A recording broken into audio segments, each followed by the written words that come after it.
Whenever you have occasion to send a card, remember a Hallmark card will best express your perfect taste, your thoughtfulness.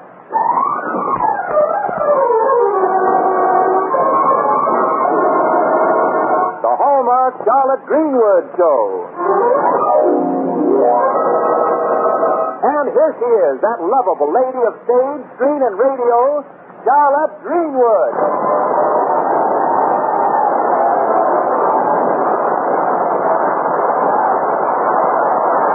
Hello, friends, and thank you, Wendy.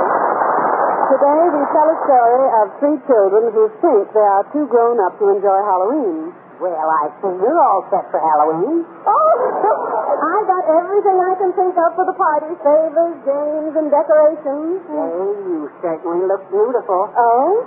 I wonder why I've never noticed it before, Mrs. Greenwood. Well, you've never seen me standing next to a pumpkin before. And it isn't Mrs. Greenwood, it's Miss Greenwood. Oh, you're sorry.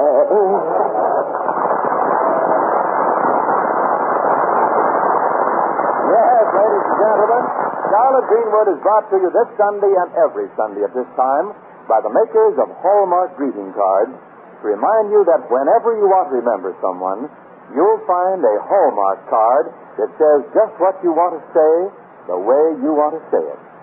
So when you choose a card, look on the back for the three identifying words, a Hallmark card. Yes, don't forget.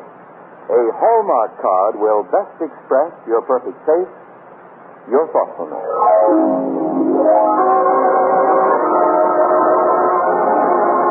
And now to the little town of Lakeview, where Aunt Charlotte is raising the Barton children, little Robert and teenage Barbara and Jack. Aunt Charlotte is just getting off the train from Hollywood and can hardly wait to see the children. And as she scans the platform, she hears Barbara shout, Oh, there she is! Aunt Charlotte! Aunt Charlotte! Barbara. Oh, Robert, let me give you a good big hug. Oh, gee, it's good to see you again. Oh, Aunt Charlotte, you look wonderful. So glamorous, exotic. And 20 years younger. Oh, wait till the smoke from the train clears away. Where are Sylvester and Jack? Sylvester's out doing the marketing, and Jack... Well, Jack left the house early this morning before your telegram came. Even before the rest of us got up. Oh, that doesn't sound like Jack. Aunt Charlotte, I guess we better wait here till the porter brings your luggage. Tell us about Hollywood, Aunt Charlotte. I bet when you got off the train in Hollywood, you were completely surrounded by photographers. How did you know? Isn't it always like that? No, the first trip I made to California, I was completely surrounded by Indians. Is it hard work making a picture? Oh, every day I was up at the studio at 6 a.m., then I had to wait for hours. For the producer to get started with you? No, for the makeup man to finish with me. Oh. Now, darlings, now tell me something about you. Oh? There's nothing to tell. Nothing? Things have been very dull, very boring, and very monotonous. Yeah. So? Oh, well, I see. Well, Barbara, that upsweep hairdo of yours, is that a way of relieving the monotony? Oh, wearing my hair this way makes me look so grown-up and sophisticated. Not every girl could wear her hair this way. No, if I wore my hair that high, I'd be a traffic hazard to airplanes. Now, what took Jack out of the house so early this morning? I don't know. He's been acting so strange lately. He's almost never home, and he won't say what he's up to. Have you asked him? Yes, but I can't get a definite answer. Aunt Charlotte, are the men you know evasive or definite? Both. I can't pin them down, and they don't pin me up. Children, I could hardly wait to get back to you, and isn't it exciting? What, Aunt Charlotte? It's Halloween. Halloween. That's just for children. Yeah, well, you can still count me in. Well, perhaps you'll have a wonderful time this year, but I won't. And I won't either. What about the Halloween party at the country club? Everybody else is going, but me. I'm too young. I'm too young for anything. That's a complaint that ends with youth. There are two reasons why I'm not going. One, Mr. Taylor didn't ask me. And two... You're not going to ask him? Here's your luggage, Miss Greenwood. Happy fun, Halloween. What's happy about it? That's what I say. Well, in spite of you two old people, this kid is going to have some fun.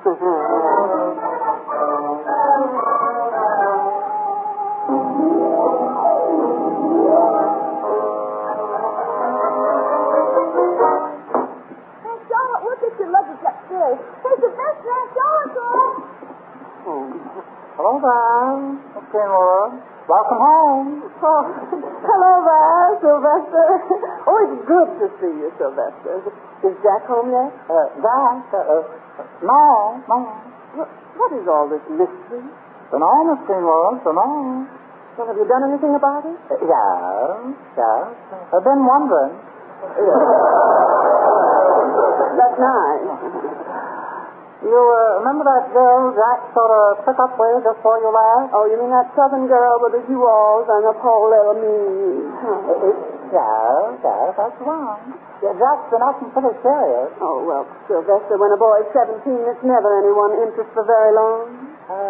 Love's very peculiar, Miss Greenwood. Hits some people one way, hits some another. Miss me entirely.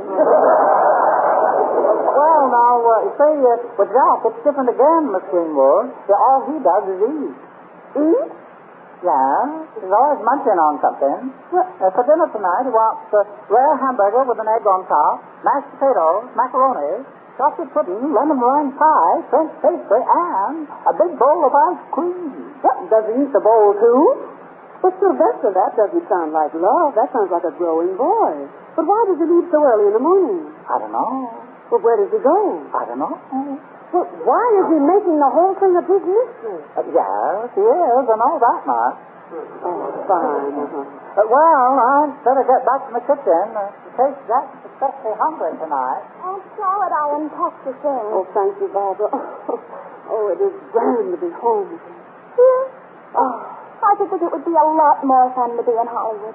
Something exciting happens there all the time. Oh, my last day in California was the most exciting of all. Oh, what happened? The sun came out. Oh, I just wish I were a movie star. Then Mickey Taylor would take notice of me. I made over my blue evening dress just because he said he liked it. Does he care? And in the meantime, I'm not getting any younger, you know. That's right, dear. An old high school alumnus like you, class of June 1945. Well, let's face it, darling. It's a man's world.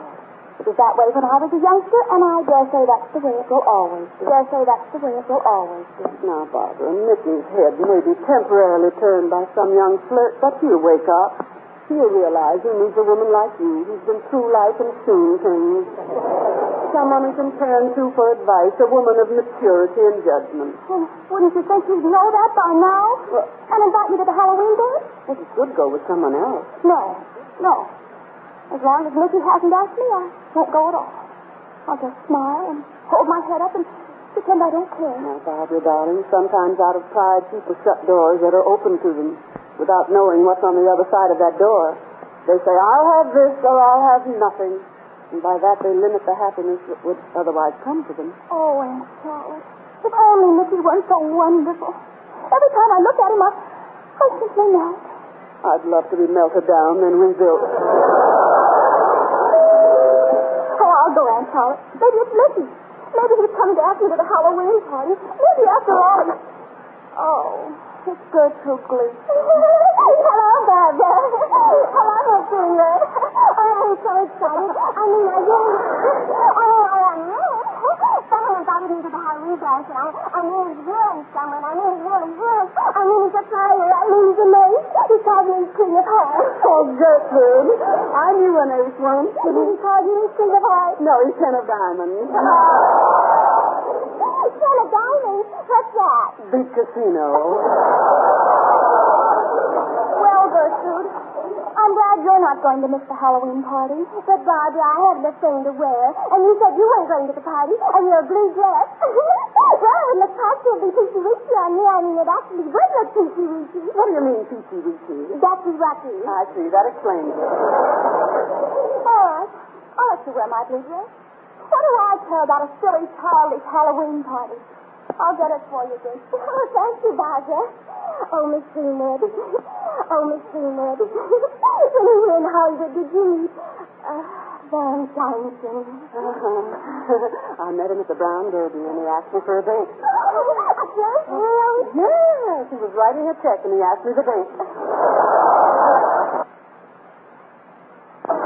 Oh, Miss Greenwood. Isn't it awful about Janet Gregory? Huh. Well, Jack perfectly promised to take her to the Halloween dance, and now he says he can't take her. And I mean, Janet's really broken-hearted. I mean, I think it's cruel the way Jack deserves Janet because of that southern girl, Clarabelle. I mean, it really is. I mean, it is really. But are you sure that's the reason?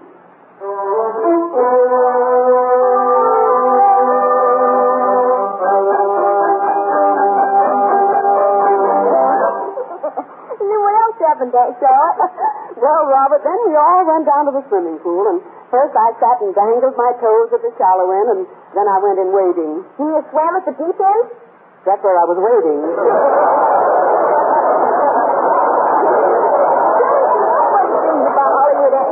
No, now first you tell me about you, Robert. Now, how are you and arithmetic getting along? Well, I'm beginning to catch on. Sometimes I even get the right answers. Robert, I'm glad. Aunt Charlotte, it's super having you home again.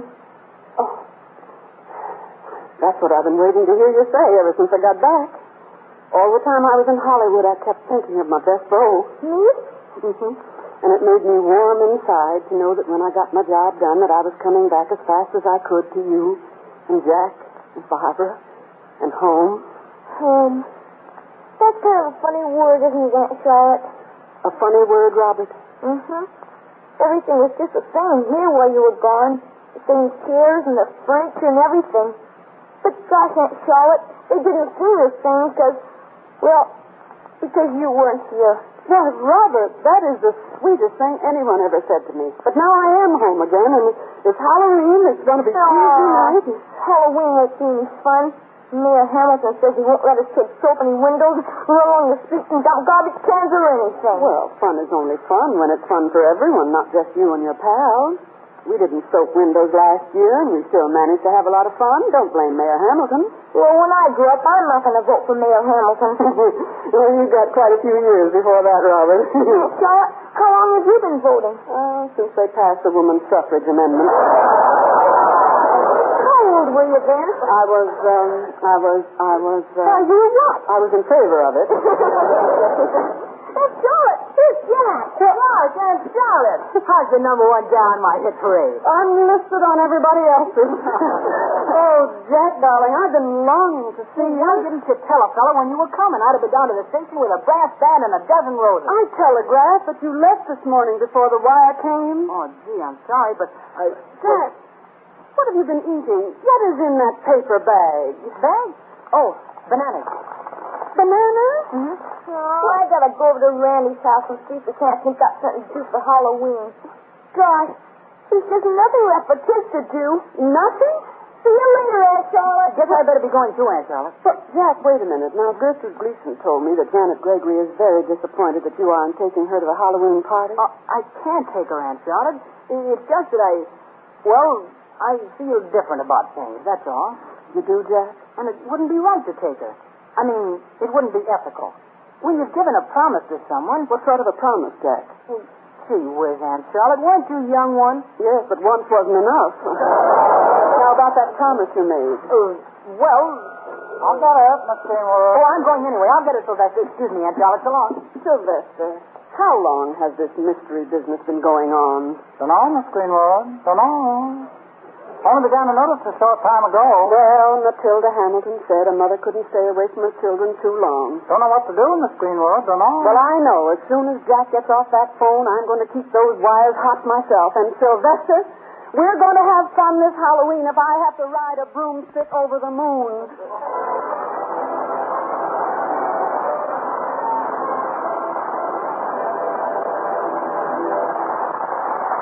People neglect their friends on those occasions when they should remember them. You know, it isn't always a matter of thoughtlessness.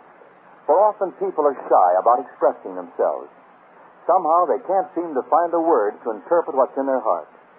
Yet a card could speak for them so easily.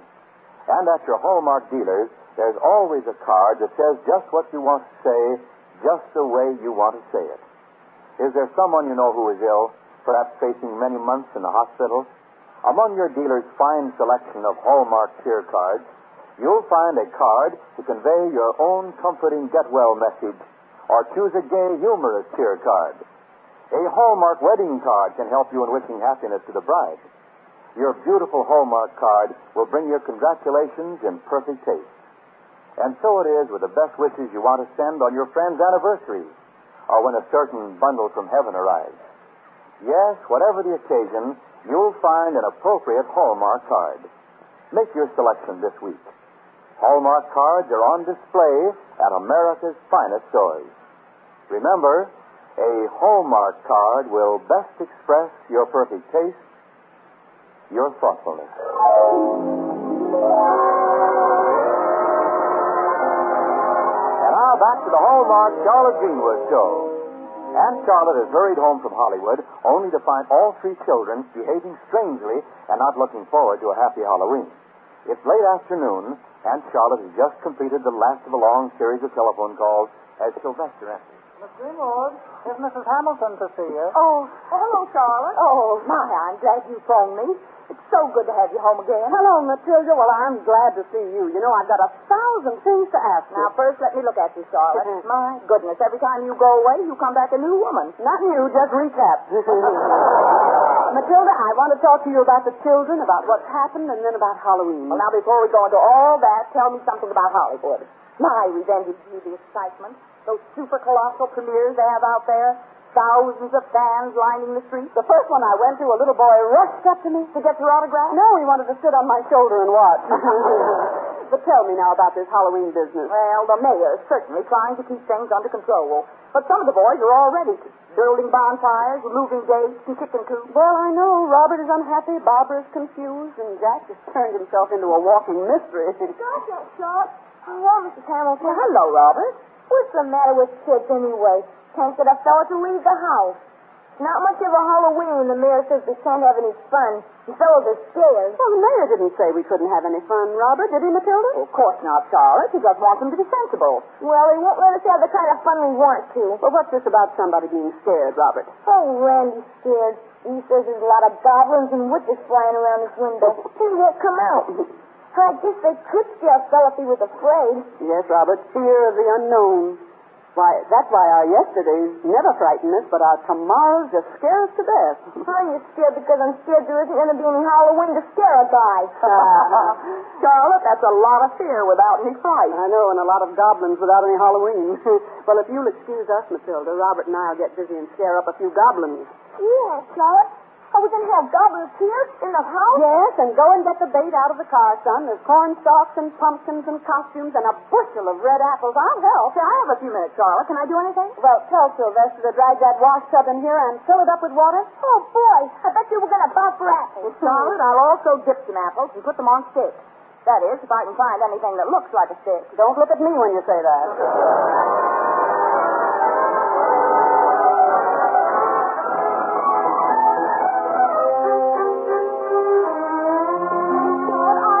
You all afternoon, but the line was busy. I'm sorry, dear, but I was using the phone all afternoon. And what have you done to the house? It looks like a barnyard. Barbara, come here, will you, and hold this donkey while I pin it on the wall. Thanks. Thank you. Now, hold his fighting end steady, will you? Oh, those ridiculous pumpkins grinning all over the room. What are you giving? A silly child's party? Yes, Halloween is a wonderful night for grown-ups to be children and children to be silly. There. Now put that pumpkin with the biggest grin on it in the window. What for? That pumpkin won't make anybody laugh. Well, I haven't got time to sit in the window myself. Barbara, what is bothering you? When I was helping Gertrude let out my blue dress, Janet phoned and said Mickey was at her house. Yes, I spoke to Mickey and Janet on the phone. Janet taking Mickey Taylor to the Halloween dance. Are you quite sure she's taking him? Here's the apple horse, Charlotte. Oh, that's wonderful, Robert. Here, Robert, I'll help you put them in that tub of water. I can do without splashing. Say, what's that purple stuff over your eyes, Barbara? Men shouldn't pry into women's secrets, Robert. That is eyeshadow. Gosh, her eyes look like mine did the time Jimmy Hines stopped me. But her hair's fixed good for apple bobbing. Oh, that's an upswept hairdo, son, and very fashionable. Oh, thank you, Aunt Charlotte.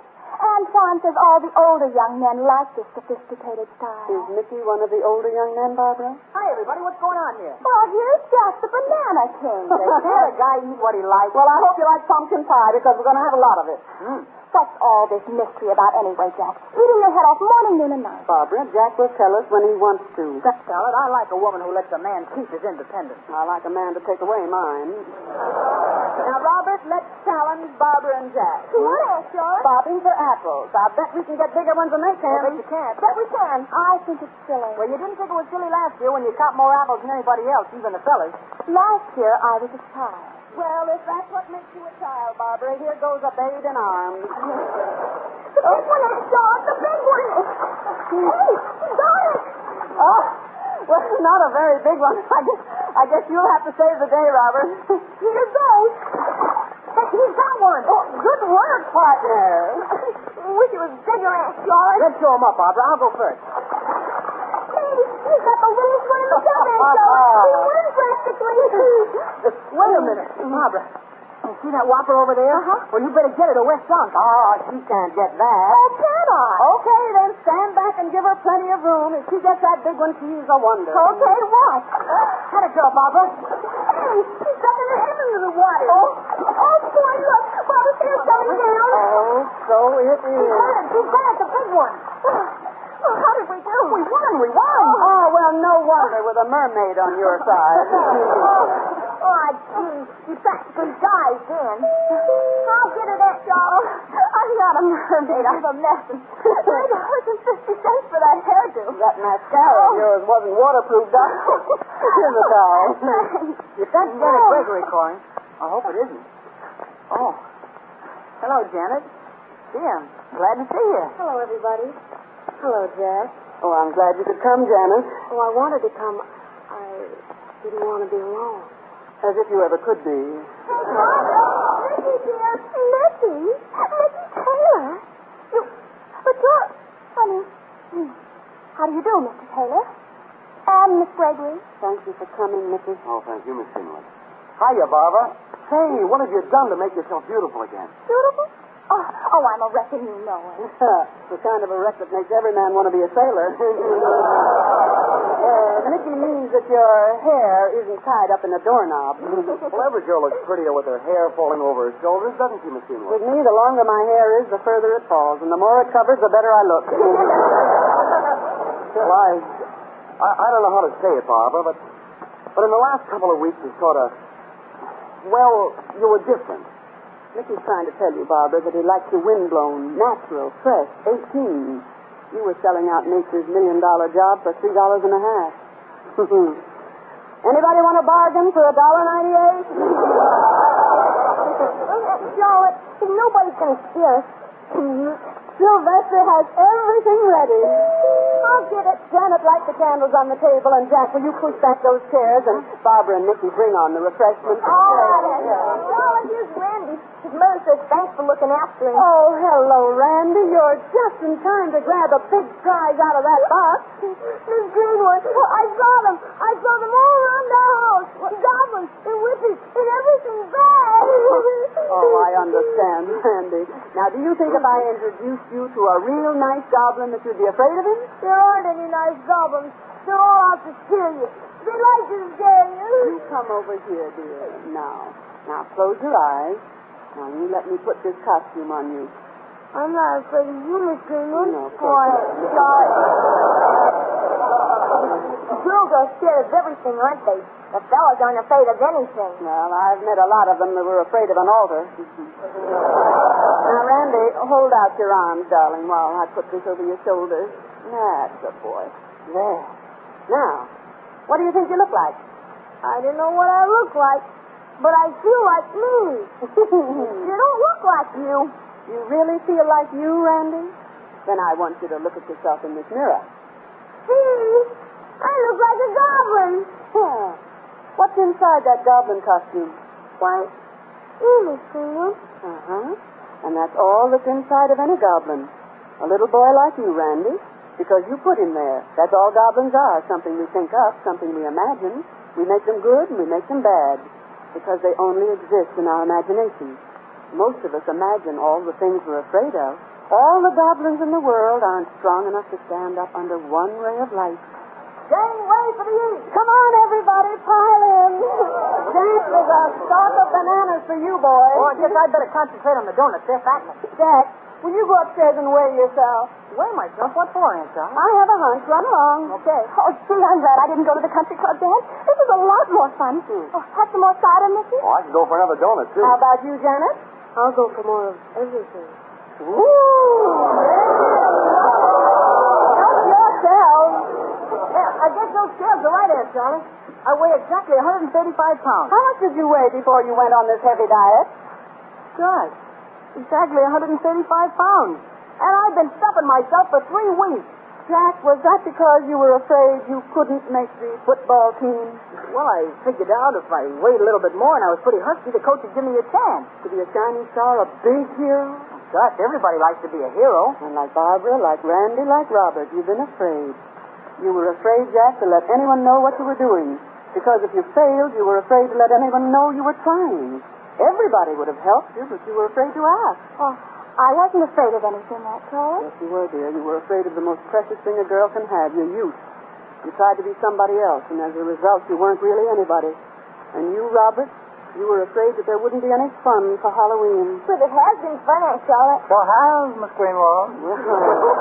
Your fears were the only ghosts and goblins of Halloween. Miss Greenwood, here's a winter's costume. Kind of scary. Oh, Aunt Charlotte, you couldn't be a witch. No, then how come they offered me a job as test pilot in the broom factory?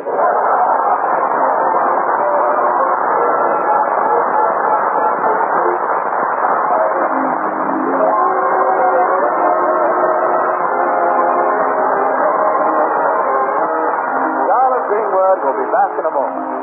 Meanwhile, I want to remind you again, the next time you buy a card for any occasion, look on the back for the identifying words, a Hallmark card. Hallmark. A Hallmark card. Like sterling on silver, those 3 words are your assurance of finest quality. They tell your friends you cared enough to send the very best.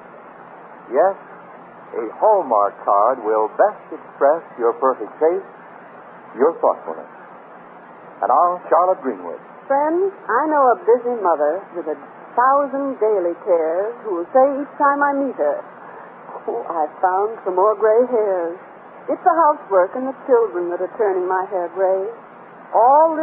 These problems and this pressure are just wearing me away. And I wonder, as I listen, while she frets about her curls, if she's ever looked at diamonds or admired the glow of pearls. For an oyster has a problem when some sand gets in its shell, but it covers it with beauty, and it makes a pearl as well. And a worthless lump of carbon hidden deep beneath the earth changes form because of pressure, and a diamond given birth. Without problems, without pressure, they'd have both been sand or coal.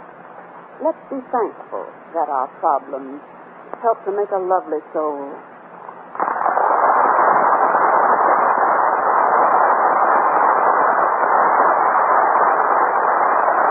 And now, until next Sunday at the very same time, this is Charlotte Greenwood saying, so long, friends, until we meet again.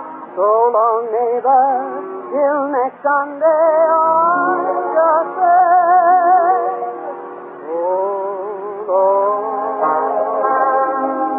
so long.